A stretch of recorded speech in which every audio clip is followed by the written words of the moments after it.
What is your favorite childhood snack? What's something that just like is a nostalgia bomb for you? Oh my gosh, do you remember Dunkaroos?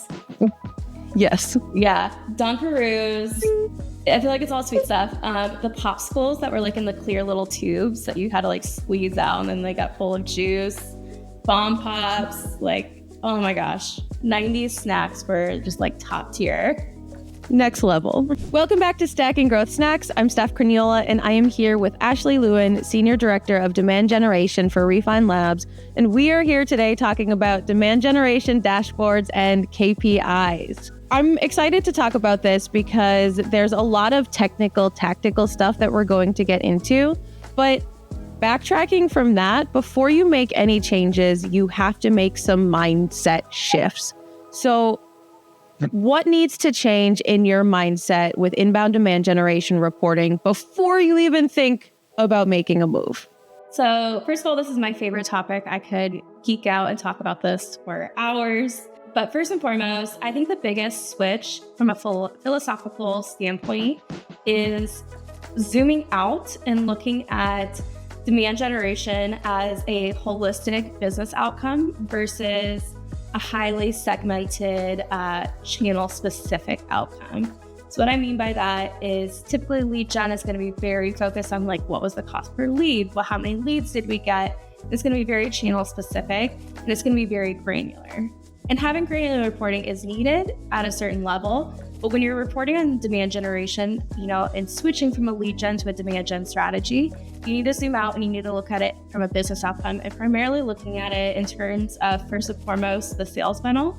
So we're looking at it from truly a sales lens. This is where you're going to see the biggest impact. And then you're going to dial back from there. You're going to have what I call onion peels, like if you think of an onion and all the different layers. So you're going to peel back those onion layers and those will get you into the nitty-gritty reports. But again, the biggest piece is you need to look at it at a holistic business sales funnel perspective. I like the idea of onion layers kind of feeding into this snack food idea. Can you break down traditional lead gen reporting versus how we recommend reporting on inbound demand from your website? Is there kind of a tactical approach to, once you've switched your mindset, how do you actually break down the switch?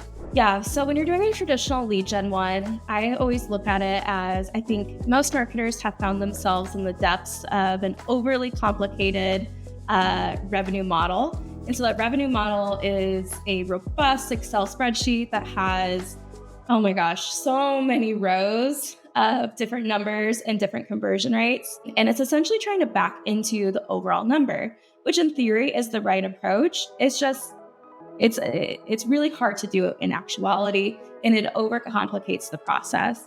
So when I see this, I see like, you have your overall revenue. I'm going to stick to inbound here for this conversation. Let's say the sale or the finance team gives you an inbound revenue number. Then you're going to go back in, spending it may be layered in with sales data, it may not. So you might have like quota or like capacity from sales reps, how many sales reps you have, et cetera, et cetera.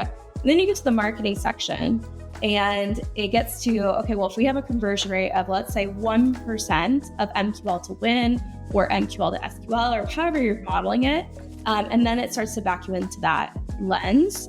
Problem is that once you start to continue to scale as a company, I've sat in this myself, you're going to get to a spot where you're going to need like 20,000 MQLs per month. That is not possible, nor is it efficiently responsible. So that's a big thing. So when you're looking at reporting, the reporting really reflects that from a lead gen standpoint. So it's looking at, okay, what's our MQL to win conversion rate? What's our cost per lead? All those different things. Now, when you flip it and you look at it from a demand gen perspective, you're going to be looking at it holistically. You're going to be looking at it blended.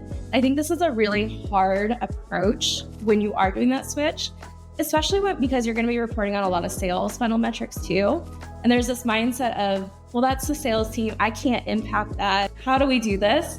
But you do impact it, and it takes just a little bit of a shift from your mindset perspective. You're going to be looking at it in a different lens, and I'll get into the nitty gritty of what I mean of looking at it from a different lens. It's really about making that mental shift before you even start, because it's going to feel like you're doing less or getting less, but in reality, the team is getting more. Does that feel like an accurate Absolutely. And with this as well, before we even get into the reporting complements this, but you're going to need to switch your goals. And the goal switching is going to happen at a company level. So OKRs, even like the CEO is going to need to be on board with this switch from a reporting standpoint and a goal setting perspective as well. So it's moving the team away from MQLs to different models and reporting, and this or goal setting, and this report will showcase what that goal should be. But that's the first most important thing to do, is that you need to switch your goals, and then the reporting will reflect those goals as well. Perfect. All right, Ashley, we're going to get right into some tactical things, but that'll be on the next episode. So we'll see you then.